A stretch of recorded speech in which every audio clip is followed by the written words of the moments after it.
America ও Iran পুরো দমে যুদ্ধ চলছে, জানিয়ে দেবো হাতে থাকা সর্বশেষ আপডেট, আন্তর্জাতিক সংবাদগুলো শিরোনাম, এরপর বিস্তারিত।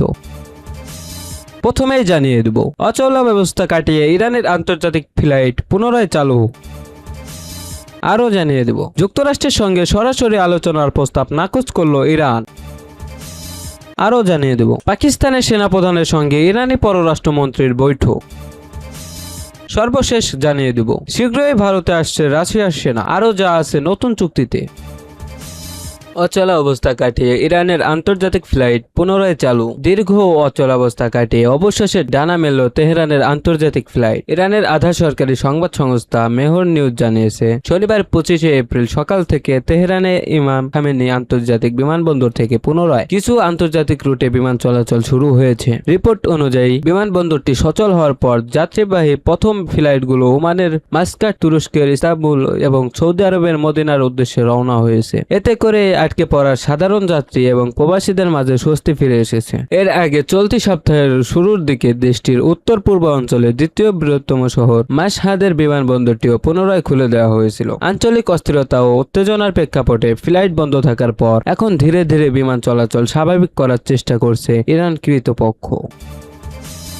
যুক্তরাষ্ট্রের সঙ্গে সরাসরি আলোচনার প্রস্তাব নাকচ করল ইরান। বিশ্ববাজারে তেলের দামের অস্থিরতা ও যুদ্ধ পরিস্থিতি নিয়ন্ত্রণে মার্কিন প্রতিনিধি দল পাকিস্তানের রাজধানী ইসলামাবাদে পৌঁছালেও তেহরান স্পষ্ট জানিয়ে দিয়েছে তারা আমেরিকার সাথে কোনো সরাসরি বৈঠকে বসছে না। হোয়াইট হাউস নিশ্চিত করেছে যে প্রেসিডেন্ট ডোনাল্ড ট্রাম্পের বিশেষ দূত স্টিভ উইটকফ এবং প্রভাবশালী জামাতা জ্যারেড কুশনার শনিবার সকালে পাকিস্তানের উদ্দেশ্যে রওনা হয়েছেন। তাদের সাথে যোগ দিতে পারেন মার্কিন ভাইস প্রেসিডেন্ট জেডি ভ্যান্সও। মূলত ইরানি পররাষ্ট্রমন্ত্রী আব্বাস আরাকচির সাথে একটি সমঝোতায় পৌঁছানোর এই সাফল্যের মূল লক্ষ্য। এদিকে ইরানি পররাষ্ট্রমন্ত্রী আব্বাস আরাকচি শুক্রবারে ইসলামাবাদে পৌঁছাচ্ছে। তবে ইরানের পররাষ্ট্র মন্ত্রণালয় এক বিবৃতিতে জানিয়েছে, মার্কিন প্রতিনিধিদের সাথে তাদের সরাসরি সাক্ষাতের কোনো পরিকল্পনা নেই। তেহরানের দাবি বা প্রস্তাবগুলো মধ্যস্থতাকারী হিসেবে পাকিস্তানের কাছে পৌঁছে দেওয়া হবে। যুক্তরাষ্ট্র ও ইরানের এই দ্বন্দ্বের ফলে বৈশ্বিক জ্বালানি বাজার বর্তমানে টালমাটাল। ইরান গুরুত্বপূর্ণ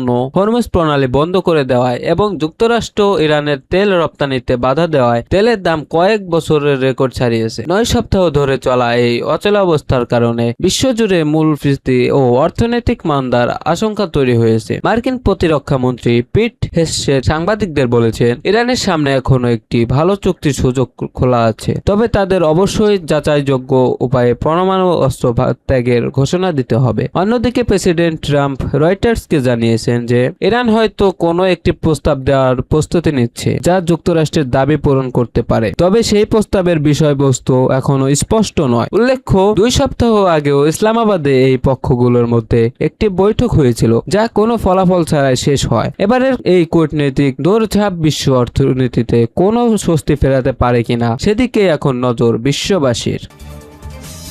পাকিস্তানের সেনাপ্রধানের সঙ্গে ইরানি পররাষ্ট্রমন্ত্রীর বৈঠক। যুক্তরাষ্ট্রের সঙ্গে বৈঠকের জন্য বর্তমানে পাকিস্তানের ইসলামাবাদে অবস্থান করছে ইরানের প্রতিনিধি দল। দলটির নেতা ইরানের পররাষ্ট্রমন্ত্রী আব্বাস আরাকচি পাকিস্তানের সেনাপ্রধান ফিল্ড মার্শাল সৈয়দ আসিফ মুনিরের সঙ্গে বৈঠক করেছেন বলে ইরানি দূতাবাস জানিয়েছে। এক প্রতিবেদনে শামা টিভি বলছে, ইরানি প্রতিনিধি দল পাকিস্তানের শীর্ষ বেসামরিক ও নিরাপত্তা নেতৃত্বের সঙ্গে ধারাবাহিক বৈঠক করছেন। বৈঠকে পাকিস্তানের স্বরাষ্ট্রমন্ত্রী মোহসিন নকভি এবং জাতীয় নিরাপত্তা উপদেষ্টা আসিফ মালিকও উপস্থিত ছিলেন। ইরানি প্রতিনিধি দলে আরও ছিলেন পররাষ্ট্র মন্ত্রণালয়ের মুখপাত্র ইসমাইল বাঘাই এবং পাকিস্তানে নিযুক্ত ইরানের রাষ্ট্রদূত রেজা আমির মোকাদ্দম। ইরান ও যুক্তরাষ্ট্রের মধ্যে একটি সমঝোতায় পৌঁছানোর প্রচেষ্টা ক্রমে গতিপাত। এই প্রতিক্রিয়ায় ইসলামাবাদ একটি গুরুত্বপূর্ণ কূটনৈতিক কেন্দ্র হিসেবে উঠে আসছে। পররাষ্ট্রমন্ত্রী আরাকচির নেতৃত্বে ইরানি প্রতিনিধি দল বর্তমানে পাকিস্তানের রাজধানী অবস্থান করছে এবং দেশটির শীর্ষ কর্মকর্তাদের সঙ্গে গুরুত্বপূর্ণ পরামর্শ বৈঠক করছে। এদিকে বৈঠকে অংশ নেওয়ার জন্য প্রতিনিধি দলকে পাকিস্তানে পাঠাচ্ছেন মার্কিন প্রেসিডেন্ট ডোনাল্ড ট্রাম্প। হোয়াইট হাউসের প্রেস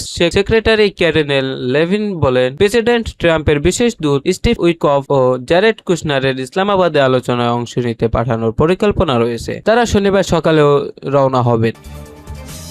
শীঘ্রই ভারতে আসছে রাশিয়ার সেনা, আরো যা আছে নতুন চুক্তিতে। রাশিয়া ও ভারত তাদের এখন পর্যন্ত সবচেয়ে বড় প্রতিরক্ষা সহযোগিতার চুক্তিগুলোর একটি কার্যকর করেছে, যার নাম reciprocal exchange of logistic support RELOS. এই চুক্তির মাধ্যমে দুই দেশ একে অপরের ভূখণ্ডে সামরিকভাবে সেনা, যুদ্ধজাহাজ এবং সামরিক বিমান মোতায়েনও ব্যবহার করতে পারবে। বিশ্লেষকদের মতে এটি ভারতের জন্য একটি বড় নীতিগত পরিবর্তন, কারণ প্রথমবারের মতো কোনো বিদেশি সামরিক বাহিনীকে ভারত তার ভূখণ্ড সীমিতভাবে অবস্থানের অনুমতি দিচ্ছে। দীর্ঘ প্রায় 8 বছরের আলোচনার পর চুক্তিটি 2025 সালের ফেব্রুয়ারিতে মস্কোতে স্বাক্ষরিত হয় এবং রাশিয়ার প্রেসিডেন্ট ভ্লাদিমির পুতিন ডিসেম্বর 15 তারিখে এটি অনুমোদন করেন। 12 জানুয়ারি থেকে এটি কার্যকর হয়। চুক্তির মেয়াদ 5 বছর, যা পারস্পরিক সম্মতিতে বাড়ানো যাবে। এই চুক্তির অধীনে উভয় দেশ একে অপরের দেশে সর্বোচ্চ 3000 সেনা ও 5টি যুদ্ধজাহাজ ও 10টি সামরিক বিমান মোতায়েন করতে পারবে। এছাড়া যুদ্ধজাহাজের জন্য বন্দর ব্যবহার, জ্বালানি, মেরামত ও সরবরাহ সুবিধা থাকবে।